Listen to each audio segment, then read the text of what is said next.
All right, Johnny Nation, it's time to set the table for the big game on Friday night. The third-ranked UConn Huskies riding an insane 18-game winning streak come to Madison Square Garden to take on the number 22-ranked St. John's Red Storm, who have an 8-game winning streak of their own. UConn leads St. John's by just one game atop the standings of the conference, so you couldn't have more on the line unless you were playing on Saturday night of the Big East tournament. And well, Friday night, New York City, you couldn't ask for anything more. To help me preview this massive game that everyone is talking about, I'm joined by two of the most prominent voices in Husky land. They are the kings of Connecticut Spaces, bringing the laughs and banter for hours on end. I am pleased to welcome Zach Singer, better known to the masses as HurleyMania, and he who shall not be named, Mr. Hotballs, is here as well. Gentlemen, we are about 48 hours away from the ball getting thrown up in the air on 33rd and 7th. How are you feeling? I'm excited. It's great to finally have the game here. It was backloaded into the schedule for obvious reasons, but also, let's be frank, neither of these teams have played a team with a pulse in about 2 months. I'm really excited to see, UConn obviously face off against a really strong St. John's team in the world's most famous arena, the white hot crowd on a Friday night, Fox. It should be great.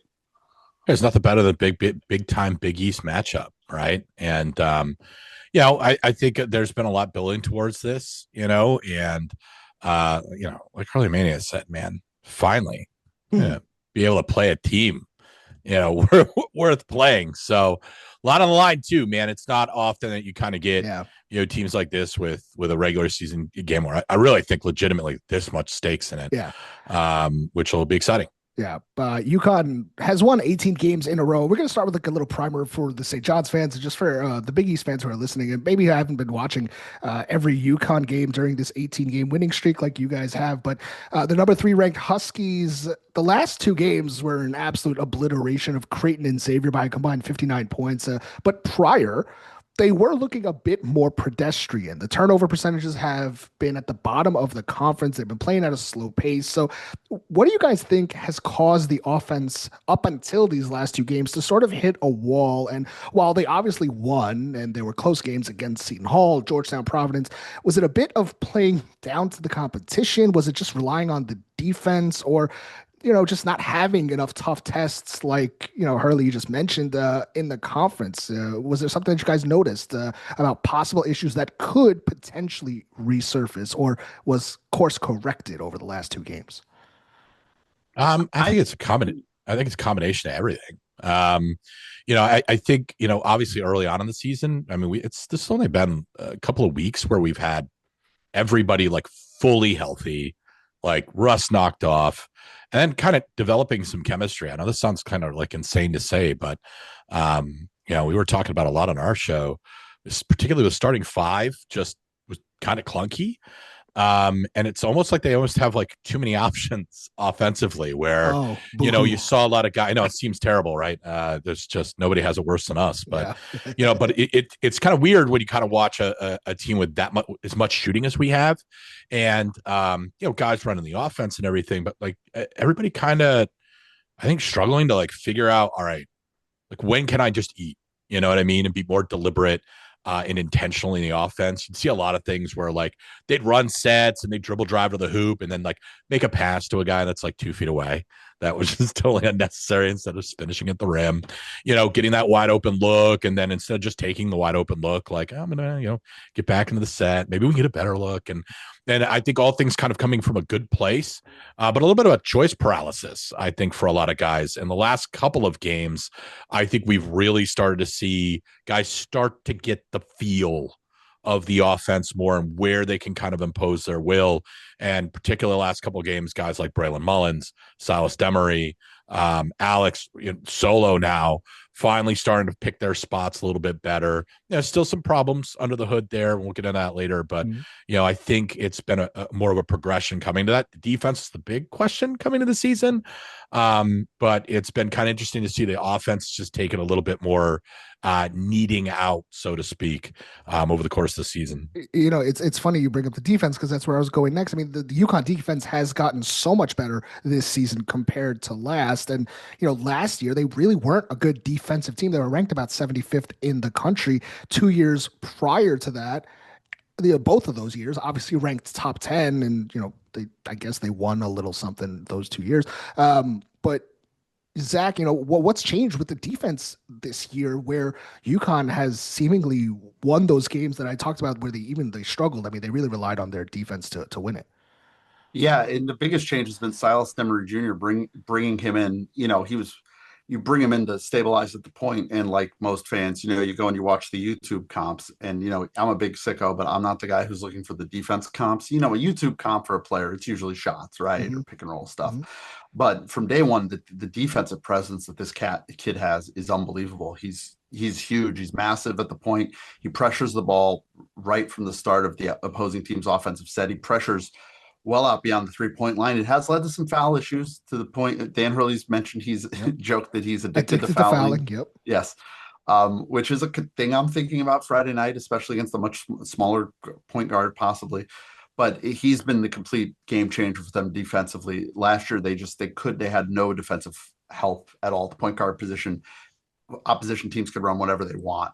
And it shows what I know. Going into the year, we have it on tape, Hotballs and I was like, if they can just get this to be a top 30 defense, and from day one, it's been like a top 10 defense, because I had no idea how good this kid was defensively. It's really changed everything, and they've gone a little bit back to the mix that they had 2 and 3 years ago with the championship teams, which was just giant guards. I mean, Stephon Castle and Tristan Newton are massive. Silas Demery Jr. is massive. Last year, I love Hassan Jara, but he's about 38 years old, and his knees have 400,000 miles in them.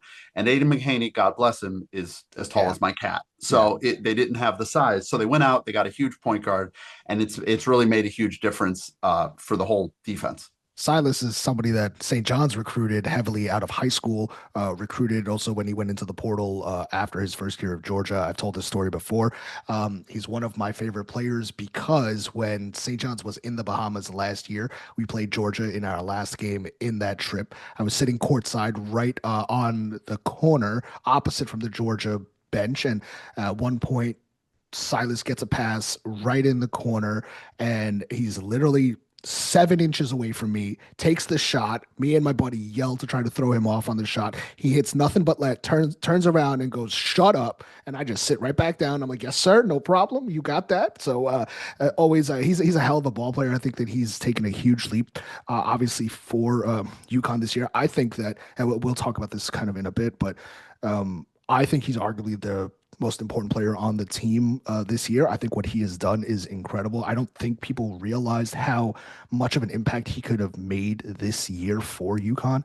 Obviously, huge shoes to fill when you're replacing so much. Obviously, Castle and Klingon and so much from the last 2 years. Balls, I want to ask you, I mean, the lone loss this year for UConn is Arizona, and you got to go all the way back to November 19th. So you guys probably don't even remember what losing even smells like. I know it's not fair to compare championship teams or compare a team like this, but every conversation that you have right now, UConn is pretty much a 1 seed. Do you start to possibly compare this team to the makeup of some of those championship teams? And if so, would you, or is this just completely different makeup?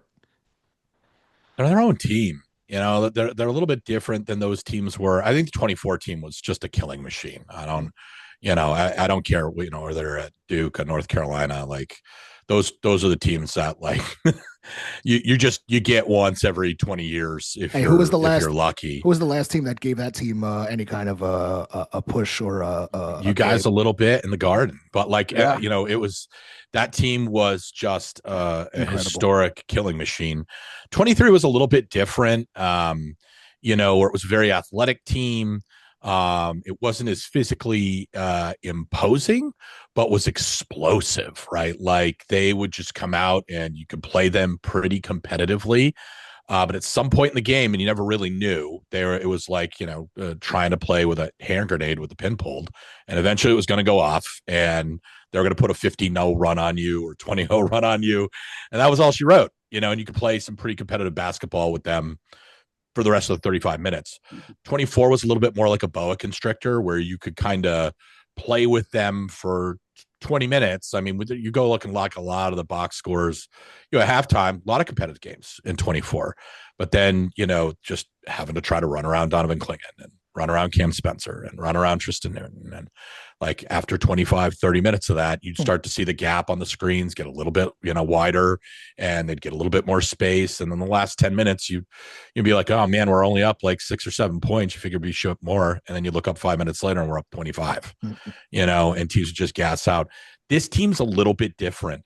The defense is what keeps them in it. And I think this is the first, it kind of feels like a weird thing to say after a team with a coach that's been around now, I think 6-7 years. This is like the first kind of I guess I would refer to them as like a program team, right? Meaning that they do elite program shit, right? That wins them games.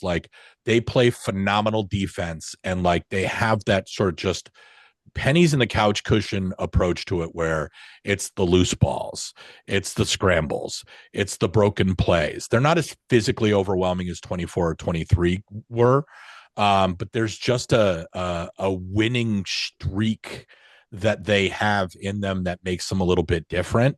But the crazy thing about this team, I would say, is that the offensive piece they have not even come close to what that potential ceiling could be. If this thing gets scary. Going, it's terrifying, and they've been flailing around the mid-20s in Ken Pom on offense, and it just doesn't look great. But they look great against Xavier.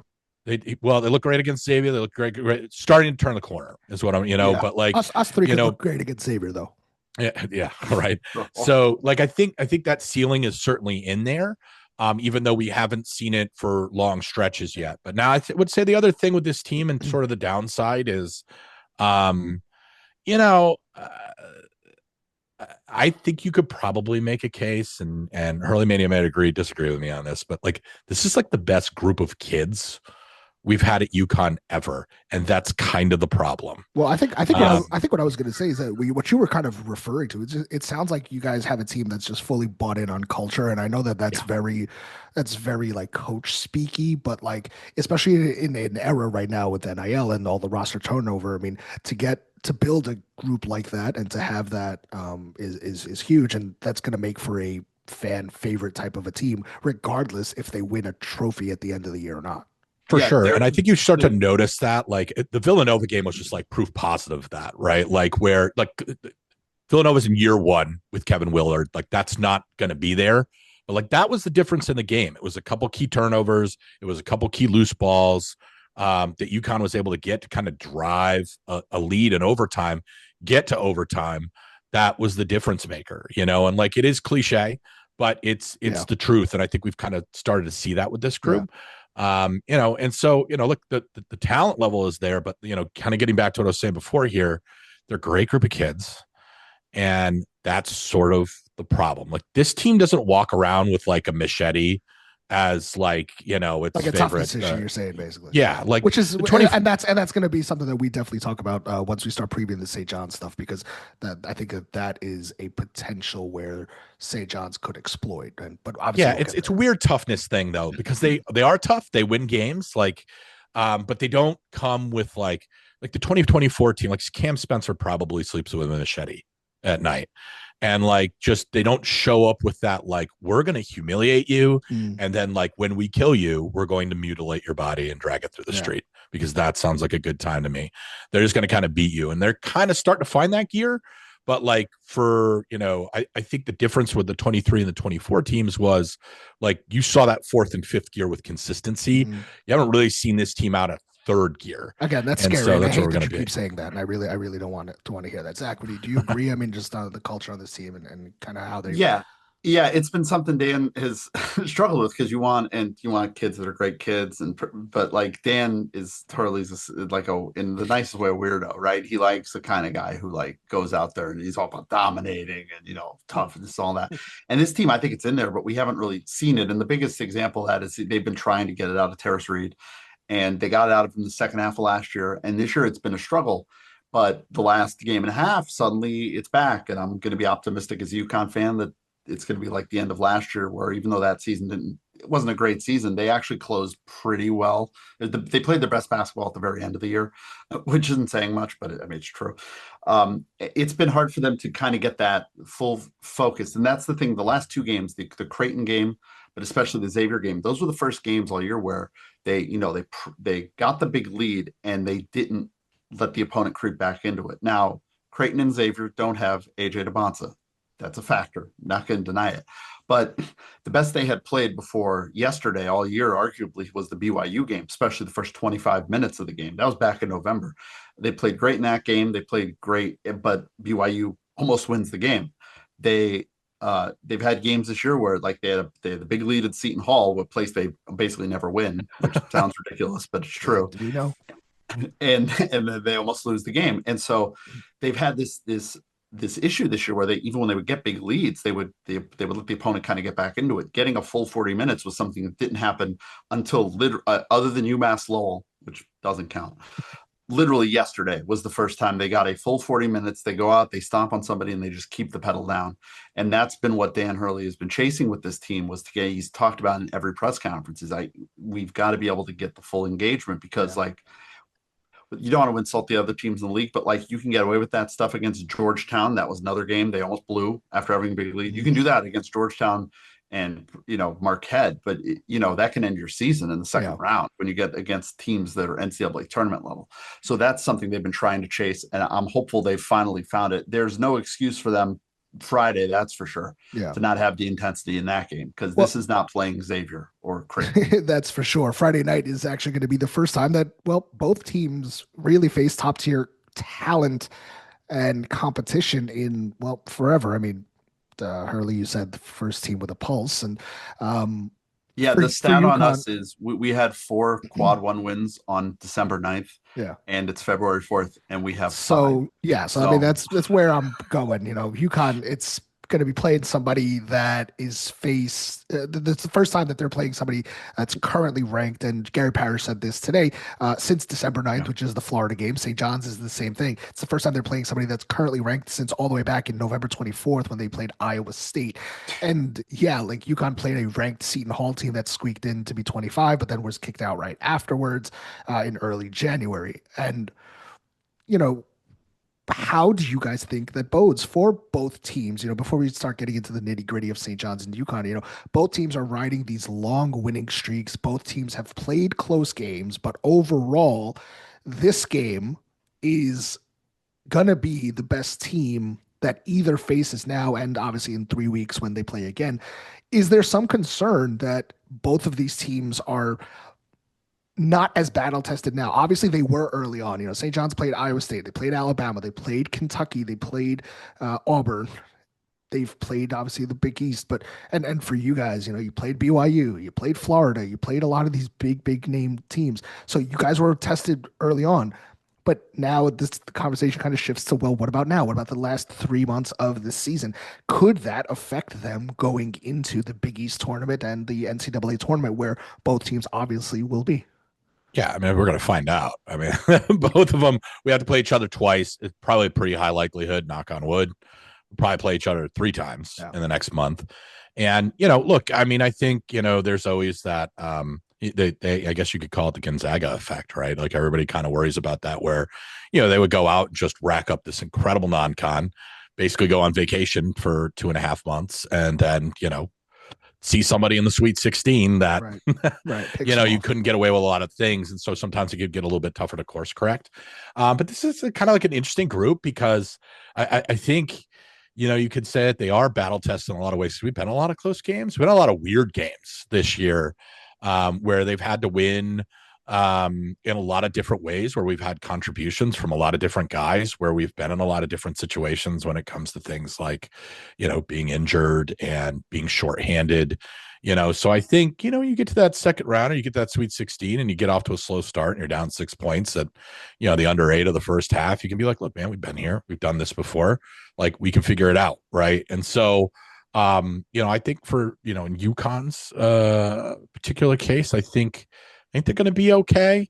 But it's going to be a huge physicality jump up for both teams. I think, particularly for our front court, having to deal with Zuby and Price. Yeah. And I think particularly for your backcourt, having to deal with Silas and company. Sure. So, it's going to be interesting. I could see the first half of the game being kind of an outrageous shit show for 10 to 15 minutes. But we'll see, man. We're going to see. I think it'll be a really fun matchup. Yeah. And part of on the UConn side was that for all the tests that they got early in the season, they had so many like different guys out due to injury. Terrace Reed missed a bunch of those games. Braylon Mullins was out. Right. Solo Ball was dealing with. He was actually healthy for a lot of those games. He just wasn't very good. So I'm hoping the Friday night is largely the first chance where UConn has a big opponent for the few they played this year where they have everybody available. Knock on wood. That's fine. We call that the Kentucky around here, where Jalen Lowe and Quaintance get healthy for 20 minutes, and it happens to be against St. John's, and never get healthy again for the rest of the Never going to see them again. That's it. They're never coming. It's wild the luck that you guys got that day. I want to get into our game. We're going to get into specifics here in a second, but I want to bring up something because and everybody who's listening, don't worry, we're getting into the meat and potatoes here in a second, but I think it's very interesting to get the UConn perspective on this. A few weeks ago, John Fanta was on with me. I know you guys love him. I obviously love him as well. We were just recently talking about, the quads and the net wins. And so St. John's, UConn, and Villanova are probably getting into the tournament. Seton Hall seemingly has a lot of work to do. I personally don't think that they're going to end up getting there anymore. There's only 2 teams in the top 30 of the net, which is us. More than half of the league is outside the top 75 of the net. There are very few quad one opportunities in this league that remain. On this podcast, John Fanta said that his suggestion would be that the conference presidents get together and basically agree to institute a minimum spend on NIL to make it more competitive so that there isn't such a big drought and we're looking all season for big opportunities to bolster the resumes. And so I'm very curious what you guys think about that, as obviously St. John's can talk about that because there is a big NIL and it is a team that has spent a lot of money. UConn has obviously done the same thing. We mentioned Kevin Willard has turned it around in 1 year with Villanova. They've spent a lot of money. They're going to spend more next year. I know Xavier's NIL budget is going up next year from where it is in year 1 with Richard Pitino. But we look at the rest of the conference and do you think that there should almost essentially be a minimum salary cap that they should hit? I think the problem in the Big East is not the money. I think the problem in the Big East is the administrators in the Big East. From the top on down, I just think a lot of programs have made terrible decisions when it comes to hiring coaches. Providence hired Kim in 48 hours. 1 year, Atlantic 10 guy. Villanova did the same thing. That's not stupid. That's galaxy brains, and it's hard. I know the league is probably, I would actually say the overall floor of the Big East this year is actually up because the bottom of the league doesn't suck anywhere near as much as it sucked. Nobody did a DePaul. I'm going to be in the 215s and Ken Palm kind of thing. You know what I mean? But the middle of the league, the middle of the league. Well, if we want to go get transfers like the rest of the adult world, but that's another thing. Again, this just comes back to administrative stuff. Yeah. But they're going to force Shaka to do it next year. They have to, and I mean, so it comes back to I think when it comes to the conference, a lot more of the administrative stuff, and I think the conference just needs to get way more active. I know we all talk about this with marketing the league, the history of the league, the buzz. It has all of the media markets to be able to do that. All it takes is the will and the effort to do it, and it's not there. I think look, the Big 12 is we have to pay attention to the stupid conference realignment stuff way more than you guys have. We've had to. We're going to continue to have to. But if you look at the league, for example, the Big 12, where Brett Yormark's a carny. I mean, it's an absolute carnival barker of the nth degree. Step right up, and they've got wrestling belts and all sorts of crazy gimmicks and stupid events at Rucker Park in Mexico. but there's an attempt to try to like bring some character to the league. And I think, from a buzz standpoint, the league sits on a mountain of content that they do nothing with. And I think the biggest problems in the league are really more administratively. Like I see the effort at DePaul. Like you can't. I mean, that's been really exciting to see. And Dwayne Butler deserves a lot of credit. He's been the second he got there, things changed. Yeah, yes. and then you look at it. It hasn't fired at Butler yet, but like they took our NIL guy, Jared Thomas, right, and brought him in. So like and Creighton's having a down year. I think they just went and lost it in the portal. It's going to happen. Yeah, they're down by 10 right now to Georgetown. So down. Yeah. So I mean that whole thing. You're good. You guys have found this out. We've found it out. Like the portal giveth, the portal can taketh away. And they're just having a bad year this year. But like I see the effort at Villanova. I see the effort at Creighton. Like, I'm not worried about them.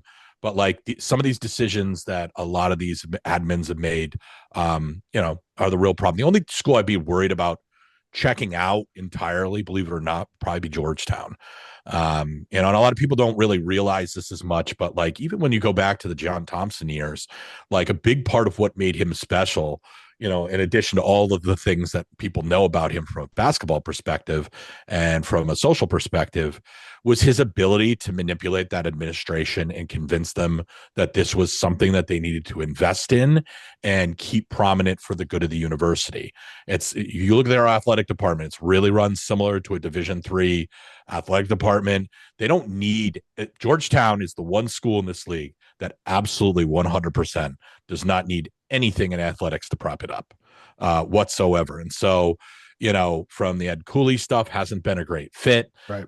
They don't seem too particularly motivated or bothered either way. They have a lot of bad infrastructure deals between their deal down at the, whatever the hell you want to call the old MCI Center.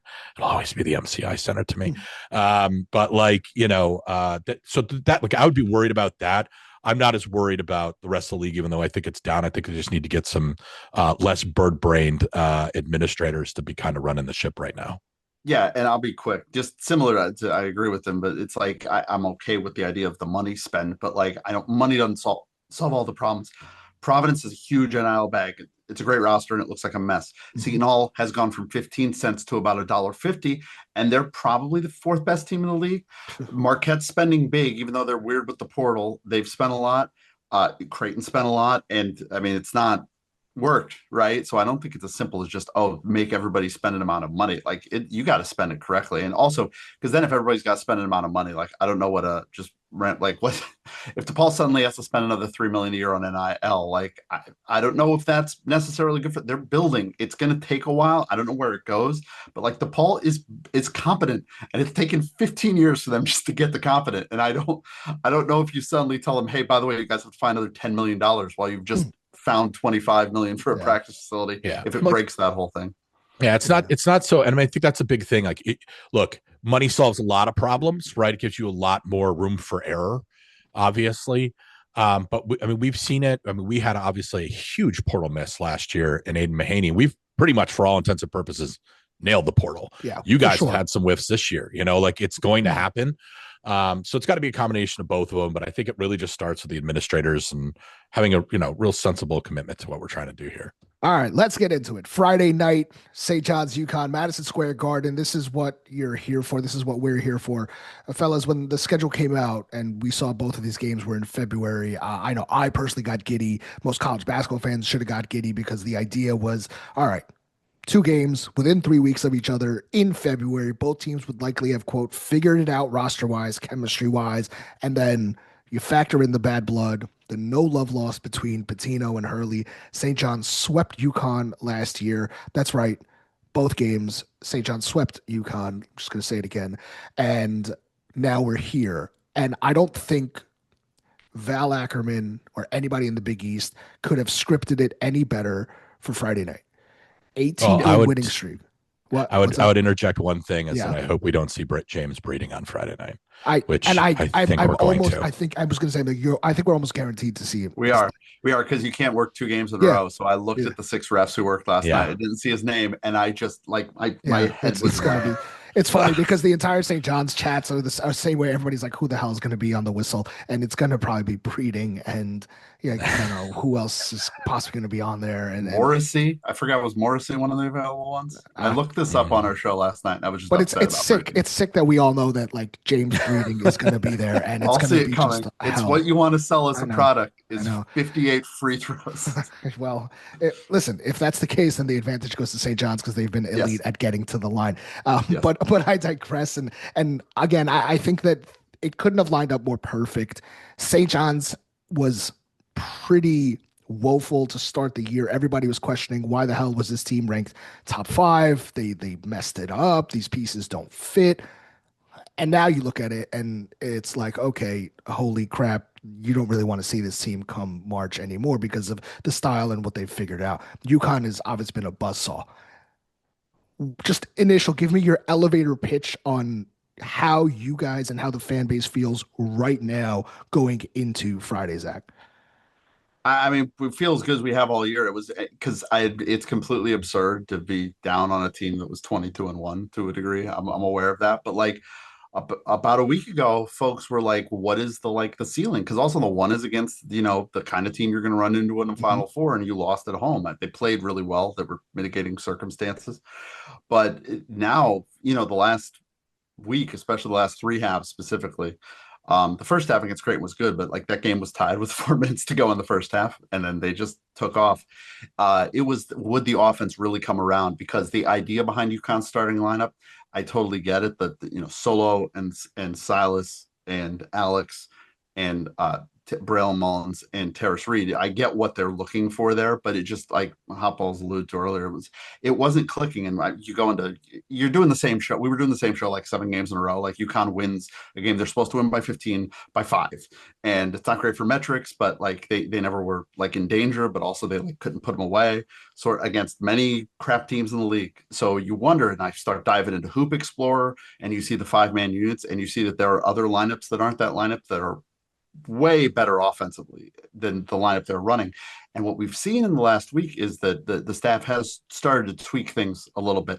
What I don't want to say helped is the wrong phrase, but Braylon Mullins getting a concussion, making him unavailable for the Providence game, actually allowed them to have to experiment a little more. We're starting to see some different things, and the offense has been playing better. They're not playing as much of.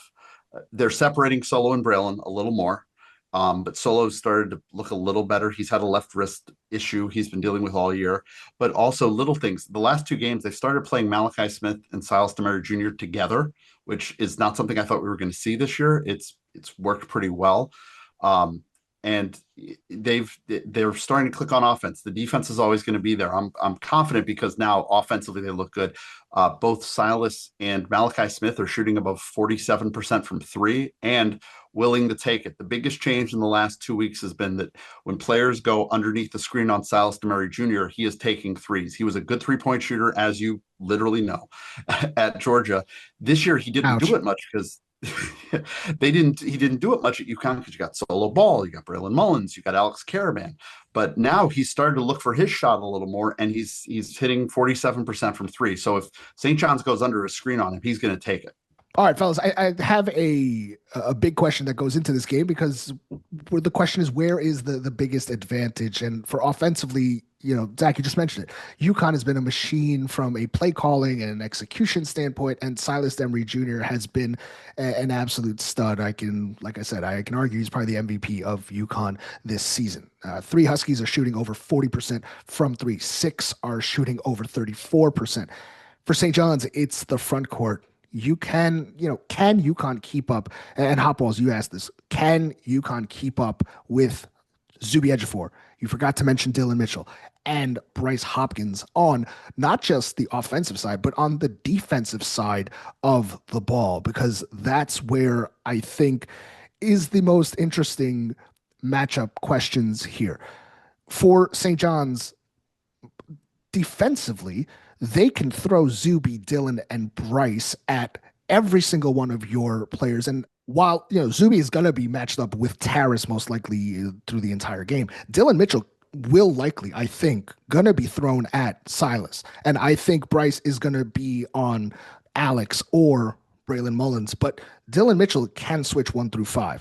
Bryce Hopkins is going to be there to try and stop the 3 and the 4. So in the reverse, what's going to happen? Can Alex Caravan stay in front of a Dylan Mitchell? Can Braylon Mullins stay in front of a Bryce Hopkins? And when there's switches with Zuby edge of four as well, I think that's the biggest question going into this game. On one hand, it's Silas. Can St. John stop him and neutralize him? And I think they're going to try and do that with Dylan Mitchell. And on the flip side, how does UConn try and stop the monsters in the paint that have absolutely powered this St. John's run in these last 8 games?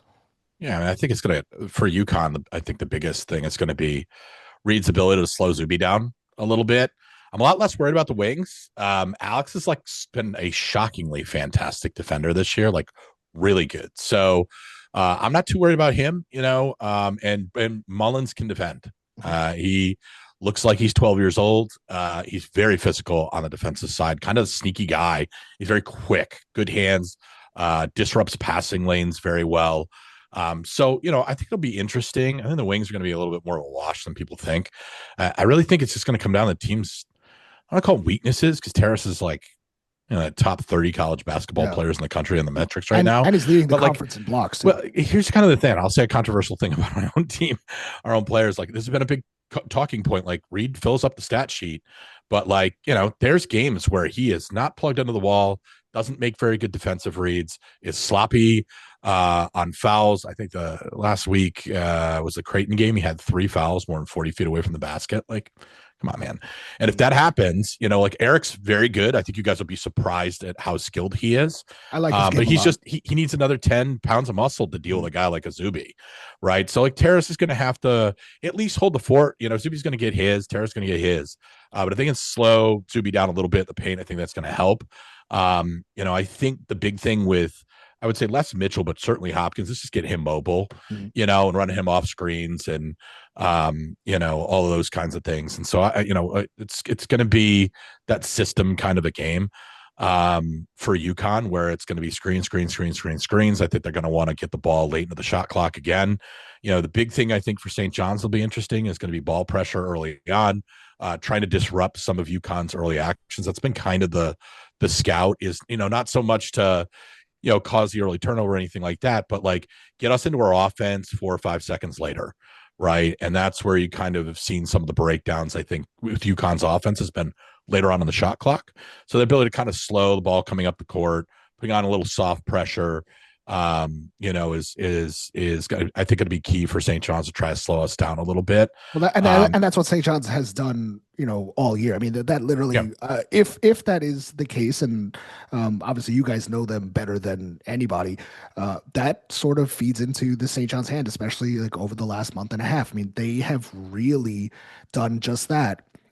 They will pick you up full court, even if it's not on a full court press. It will be a full court press on a make, but even if it is 3/4 court, it is to take that 10 seconds away from the start of the offense. Now, I think the one thing that you could say about UConn is that they thrive in that, Luke Murray's offensive sets and Dan's offensive sets, yes, they take time to get going. And once they do, your head's on a swivel on where guys are moving. So I'm so curious at how that is going to be attacked in a game like this, where, on one hand, you really want to slow them down. On the other hand, that kind of also allows them to get into what they do best. Yeah, the St. John's press, there's 2 sides of it for UConn. This UConn team is much better than last year at breaking a press. They haven't faced one as good as the St. John's press. That's the good news. The bad news for as UConn fans, I'm still terrified watching them inbound the ball sometimes, and especially baseline inbounds. And I think if St. John's plays a really high pressure on the inbounds pass, they might be able to make some hay there.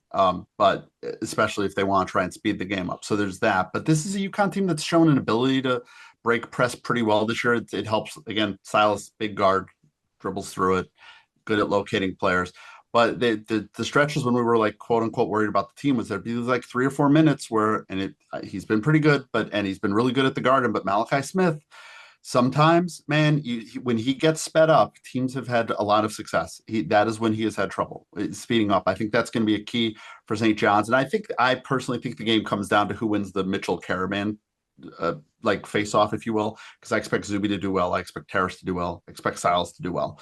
What's going to be the X factor? That's the one I'm watching. And Bryce has had a great career, but how oddly, I think also Eric Riba making him move around might be interesting. I mean, it'll be a largely Zuby, but also if they try and switch Hopkins on him, Eric Rivas actually can shoot threes. I don't know if I want him shooting him Friday night, but we might see it. And I think part of UConn's game plan, like Hotball said, is they're going to want Bryce to be mobile because I don't know if he can hold up for 40 minutes against an elite team. He's had a great career, but it's a different level of opponent. Yeah. So what I'm curious about, if that is the case, and you guys maybe can watch for this as well. St. John's does have Ruben Prey coming off the bench. He's 6'11". He is very long and he is very quick and he can move around. So if that is going to be the game plan and they need somebody to run around the court a lot, you could see some extended minutes for Ruben Prey as well, because St. John's has 4 guys they could really throw out there.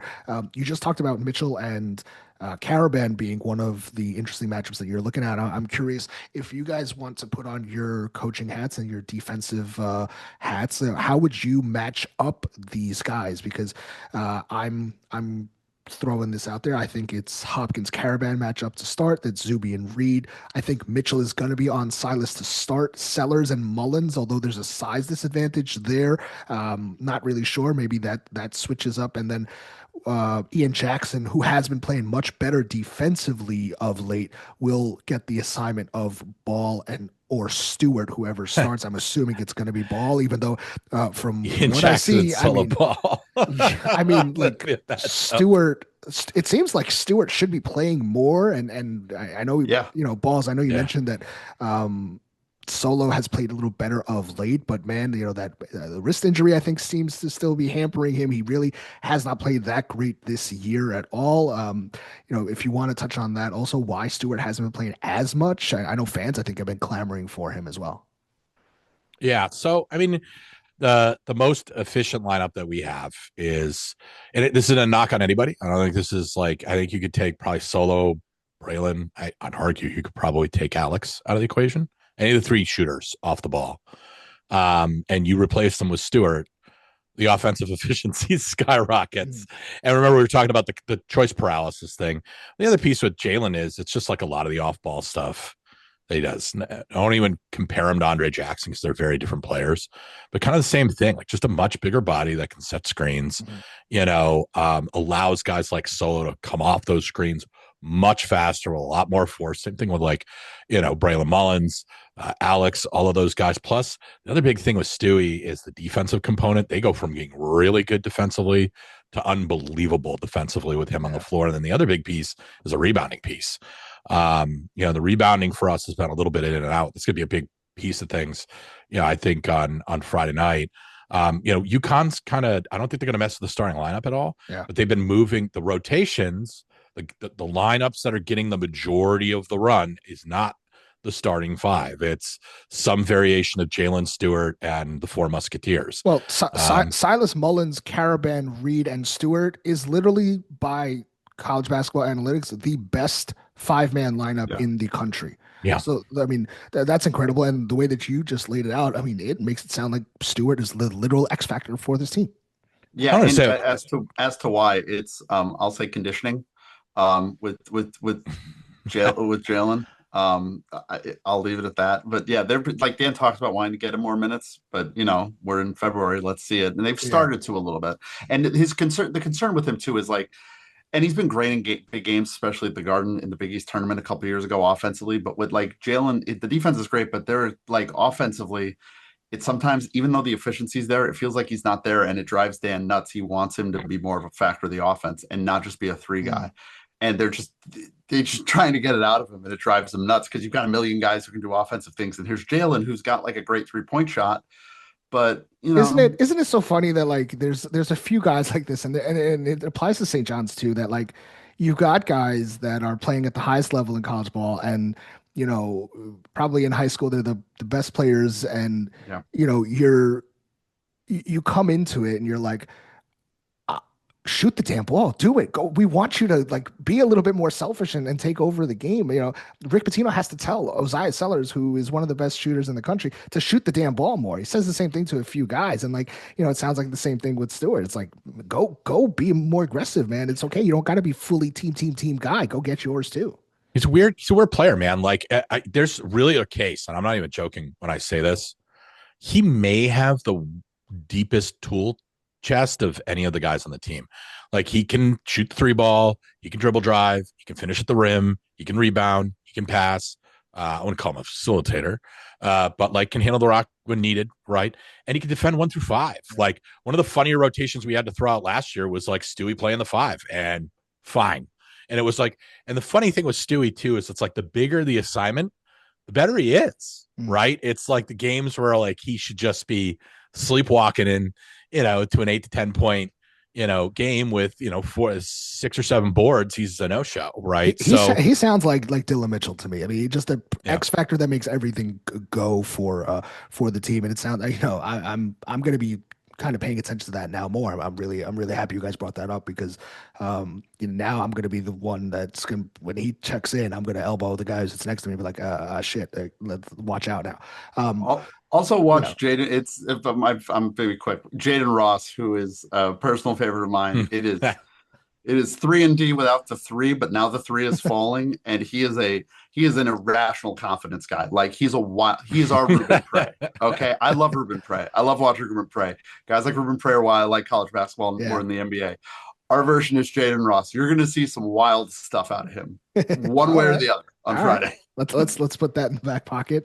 So I'm curious from both of you guys, if you guys had to pick the guy that will have the best game for UConn, who would it be? And in turn, basically, who would you tell me for the St. John staff that they need to key in on to make sure that they don't get going? John Fanta, I mentioned, was on the show a few weeks ago. He said that guy's got to be Braylon Mullins for St. John's. And they really, like, you can't let Braylon get hot. And I know we saw that stretch for UConn where he was just, you know, come back from the concussion and all that. But he was just lights out against Creighton. He had a few really solid games here and there. So who would be the guy that you think needs to have the best game? And if you're St. John's, who are you trying to take away? I think the direct answer is Terrace, especially because Zuby is such a difficult matchup for him, and we've seen Terrace have these weird halves where he's just disengaged. And Braylon's a good shout. I think they're going to need. I think you kind of absolutely need like a full engaged 35 minutes out of Terrace Reed. I don't think they're going to want to play him 35. But in terms of the microwave ability, it's Braylon Mullins. Listen, it hasn't hit for solo ball this year for whatever reason, the wrist or anything else. If it hits Friday night, I think if you're St. John's, you tip your cap and say it was going to happen eventually. But yeah, Braylon's also a huge factor to keep an eye on because he goes on these like 6 or 7 minute runs where it's a full heater, and then he's kind of quiet. And that's the thing, as a freshman on a loaded team, he doesn't like assert himself because he doesn't have to. You know, it's not so much what Caden Lewis has at Villanova. Yeah, I would probably I would put Mullins on there. I think Reed's going to be at the guy. Like, I would just be throwing everything I can at Reed, trying to get him in foul trouble early on. Yeah. I think Ryba. I think we're going to still be. It's kind of funny where, you know, it's another thing. Like when we're talking about Stewie, like Ryba brings a totally different offensive wrinkle to this team too, that I think in this particular matchup, because you guys are not great at defending the 3, right? Could be really problematic, right? From an because offensive he can stretch it out and come out. But like he's if Eric Ryba had 10 more pounds of muscle right now, we would be having some serious conversations here at UConn. As crazy as that sounds, with Terrace's stat lines and everything about like, no, maybe he should be the guy, right? Of course he's not, and I think that's where you guys are going to be able to. It would probably I'd be going right at Reed if I was Rick Pitino. So offensively, it's going to be your guys' ability to guard the perimeter. I mean, if we get hot, I think it's going to be really. I know this is kind of oversimplifying. We'll get into this in a second, but like if our 3s are falling, it's going to be a really long night. Yeah, and definitely. If it's not, it's going to be a really long night. I want to ask you about Ryba just because, you know, I was watching a UConn game the other day, and you know, I see him come in, and tell me if I'm crazy, but there's some Donovan Kling in there. I feel like, am I off base? Because like I get like he's got that in his game, and that's pretty scary for a freshman. Yeah, you know, he's not the defensive player that Sure. Donovan was. Like, that's a generational defensive college center. You're just not going to find that. I felt like they moved in a similar manner. They move in a manner, and he's way more polished. Like his touch, his footwork. Eric's issues just like the kind of the physicality, being a little tough. He's got a little that Euro ball, like I'm going to finesse lay it. I mean, you've seen it a million times, right? I'm going to lay it up in the ring instead of stuffing it home, kind of thing. But the thing that he's got in his bag that's really scary is he is a good 3-point shooter. Mm-hmm. He's not like good for a center. He is a good 3-point guy, and he's a little bit more mobile than Donovan was. Like he can get up and down, not as plotting, a lot quicker, and he's a little bit more coordinated with his hands, which means like he can catch balls in transition. I can't tell you how many times I've seen them throw a terrible post entry pass to him, and he gets his mitts on it and is able to finish. And so like he could be this could be a big Eric Ryba game, kind of a sneaky defensively a little bit of an issue, but like if they could start to drag Zuby away from the basket a little bit, could create some matchup problems for St. John's on the perimeter. So I wouldn't be surprised at all to see a little bit more Ryba than people would expect, but I'm telling you, next year he's got, I mean, forget all conference potential. Like I think he's got fringe All-American potential. All right, my hypothetical question is a little far out there, but if you can imagine a scenario where the 3 is not falling for UConn and you guys aren't hitting shots at your normal high rate, do you think that UConn has what it takes to play a physical style of basketball similar to what St. John's does? And can UConn muck it up? We saw St. John's having to do that recently. They proved that they could win against Seton Hall. They proved that they could win against Xavier, and just the other day against DePaul, where they really had to use their defense as more of a backbone to kind of get back into the game and win it. We've seen UConn play well, with the defense, especially that Seton Hall game where it was really ugly for a while, and we thought they were going to kind of drop that game, but they eventually got over that hump. So can UConn muck it up if this becomes a really physical game where it's not relied upon the 3? Yeah, they can. In the 2 games for that, those examples are the game at Kansas, which was actually a brutal game in a lot of ways. Like it was 61-56. Kansas is a great defensive team. Kansas did not have Darren Peterson, as you may have noticed. It's a bit of a factor when you watch Kansas, but also what UConn was able to do to beat Florida, a team that just is. That was horrible matchup. Eric Ryba played great in that game. He also played great against Arizona in the loss. So those are teams that had huge size on the front lines. It's going to be really difficult for UConn to win if that comes up, but they've shown the ability to do it if it comes to that. It's certainly going to be advantage St. John's if it gets to that sort of game, though. In regards to stopping the 3, UConn has made 10+ threes the last 3 games. If you look back to the game against Villanova where they struggled and had to go to the OT to win, it was a result of, a semi-off night for 3 from them and Taris being in foul trouble. Which brings me to my next point of emphasis. St. John's has, in my opinion, the game plan has to be real aggression with Silas and Reed. Those are 2 guys, who mentioned it before, addicted to fouling, right?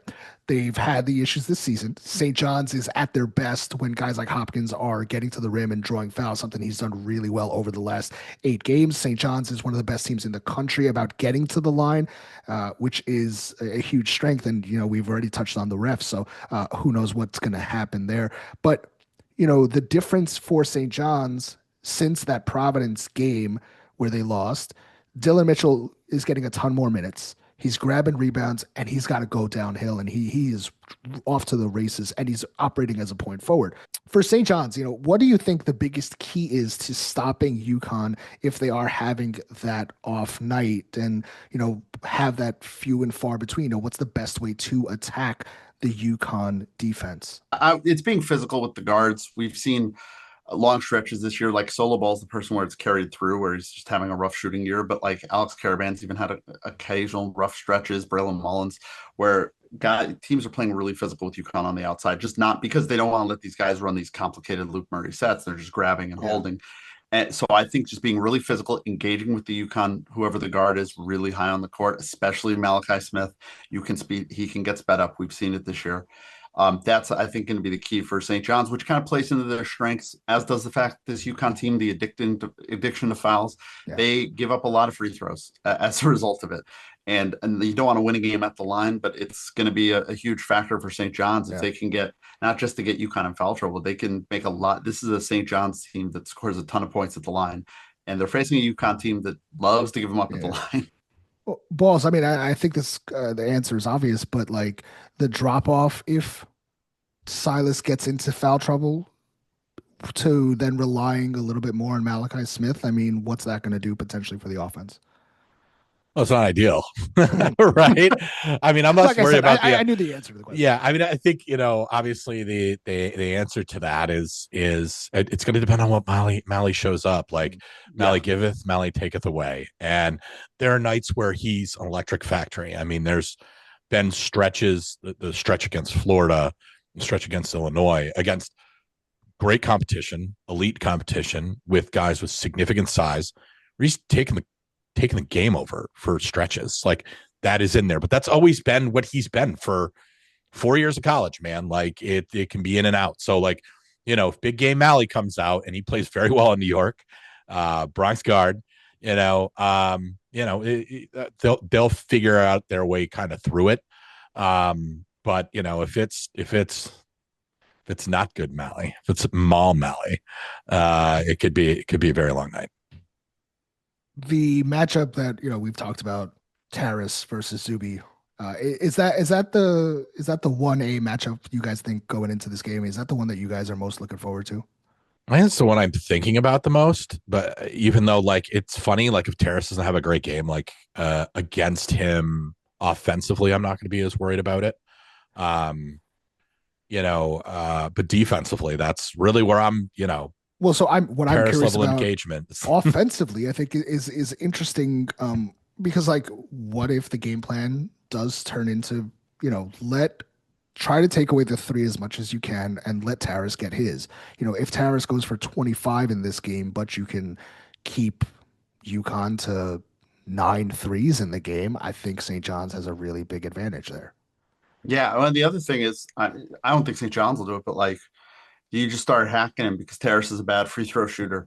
This has been the little thing in the back of the head, and Eric's not a great free throw shooter either. Is that you want to know why the UConn free throw stats are bad? It's Taras will just, some games he'll be 3 for 4 at the line, some games he will be 3 for 11, and I don't know which one's going to show up. So that's the other thing. If Taras has got it inside, make him go earn it. Was what I would do if I were St. John's, especially if he's on a heater. And that's the big thing with Taras. Like it's I think he warps our free throw. Like you look at our team free throw stats and oh man, that's not great. Well, Taras is the one dragging it down, but that's problematic when he's the guy taking almost by far the most free throws. So, I think there's something to be said for Taras down low in this game. Well, everybody's talking about this game. And, the coaches don't play each other on the court, but Hurley versus Pitino is a thing. And, after the Xavier game, Dan Hurley said that this game against St. John's is just the next game. And Pitino said that, we're happy to get a gritty type of win against DePaul before UConn. And, we both know that that's coach speak, and we don't believe either of these two guys. At least I don't. So I know that both of these guys probably want to rip each other's heads off, and there's no love lost. They don't like each other. Rick hates the way that Danny is with the refs. So what do you think is going to give on the sidelines? Do you think we get some technicals? Are there fireworks? A few years ago, we see the great Tom O'Grady get under Dan's skin, who he is the guy in the sports coat that Red Blazer guy. That Dan tried to kick out of the game. Oh, his dad almost got in a fight with him. The senior was the guy that almost got in the fight. It wasn't even Dan. It was senior. So what do you guys think is going to be happening on the sidelines on Friday night? I think if anything happens, they'll do a matching tech. I don't think anything like that'll happen. I mean, but if Breeding's involved, I don't know. I mean, oh, God. That's 2 quality scalps for James Breeding if you can get both Rick and Dan in one game. Yeah, I think if anything happens, I think it'll be a really early double tech, just to him try and assert his control. This isn't, I don't want that anyway, but this is a sort of game where I don't think we're getting some, a random coach tech with 5 minutes to go. I think these are 2 incredible coaches. They're extremely competitive at the top of their game. They don't dislike each other because of a personal thing. It's just because you're the guy in the way of me winning. Yeah. And that's fine. I do think in like 15 or 20 years, I don't want to be maudlin. I hope Rick's around then, but like these two guys will be great friends. Like kind of how Jim Calhoun, Rick Pitino relationship was really, really nasty in Boston in the 80s with BU versus Northeastern. And now Rick's getting the Big East Coach of the Year last year, and he's saying what an honor it is, Jim, to be there. Right. I mean, that's Rick doing Rick crap, but I believe him there. So yeah, the fireworks will be there. I think it'll be more of the crowd than the coaches. All right. Let's wrap it up here. I'm going to give you guys the final word each. Tell me what you think is happening in this game. Give me 60 seconds on where your head's at for this game, who shines and who wins. Balls. Yeah. Do you want us to make like a score prediction too? But if you want to put it on there, go. I mean, you do score. You could just say who wins. You could give me. I don't care. I'm not gonna. Yeah, I'm gonna go probably with UConn by 6, probably closer game. I just like the way we're shooting it right now. I think your backcourt's gonna have a really hard time shutting all 3 scorers down. I think as long as Terrace, doesn't swallow his own head, can slow Zuby down a little bit. Guards show up to rebound. I think we're gonna be chucking a lot of threes, so I think we're gonna have a lot of long misses. I think it's gonna be kind of the part of the game plan is to not have as many bunnies being missed at the right rim. We're not gonna have that, under the basket. That's a problem for St. John's right now too. Yep, and so I think we're gonna see that. I like where we're shooting right now. I just liked everything that I've seen out of the offense. Okay. I think we're gonna have enough to get over the line. Okay. 6-point win for Mr. Hotballs there for UConn. Zach, HurleyMania, what you got? Oh, UConn by 20. No. I expect no. I'm gonna be the homer mode. I think I'll say 5 to be different. I think it's gonna be a whale of a game, and I really have a hard time even figuring this game out because like you alluded to, it's been so long since they've played a team this good with the background of these two teams. And it's, you go from playing DePaul in Chicago Wednesday to UConn at the Garden Friday. It's different. And just like for us going from, Xavier, the Husk of Xavier, to playing you guys. I think UConn has too many weapons. I am high on the St. John's team. The athleticism is there. The talent is there. The coaching is certainly there. So they're by far the only team in the league that has the depth to hang with this UConn team. But I just think that UConn's depth is clicking at a slightly higher level. But I would not be surprised at all if St. John's got them. That was going to be my next question. I wanted to ask both of you guys, would you guys be surprised if UConn drops this game? No, UConn almost lost to Providence, Seton Hall, and Georgetown. So almost losing to somebody actually good it'd be weird if I said that was a surprise. No, but I understand that, like, for sure. We're chasing 20-0, which feels crazy and a thing that really shouldn't happen in the Big East. But hey, let's see if we can do it. This is by far the biggest test, though, and I expect St. John's at the very best. I think UConn has too much, but that place is going to be electric. I'm envious, Dave, that you're going to be. I presume be there. Absolutely, I'm going to be on my couch, envious, but it should be great. I'm excited. Most expensive ticket in town. I saw like $197 or something to get. Yeah, to sit up with God. Yeah, well, that's I'm a get in the building kind of guy.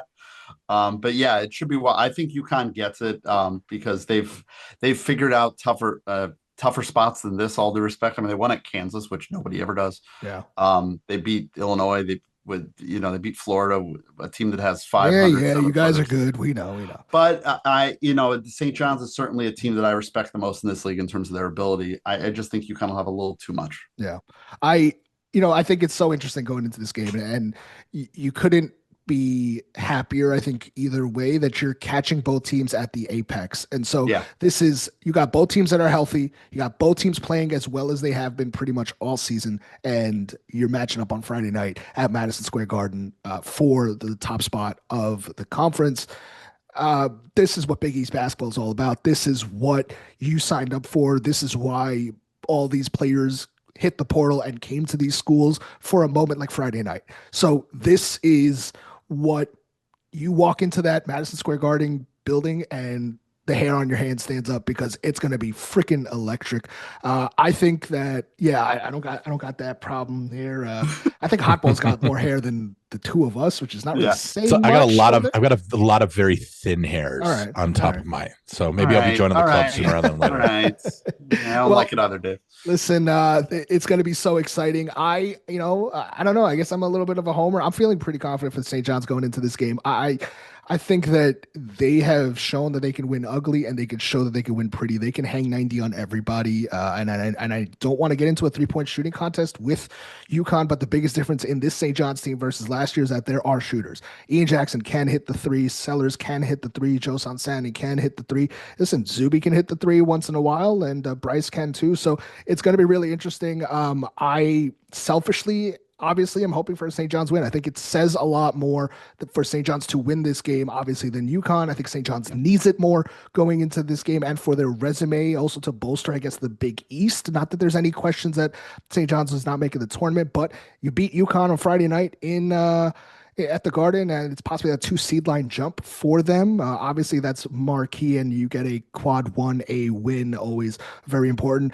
Why not? I'll put my homer hat on. I'd say St. John's by 4. Why not? And then we really get the juices flowing for February 25th with the return trip to UConn. But fellas, this has been really fun. I really enjoyed learning about UConn. I hope the listeners did too.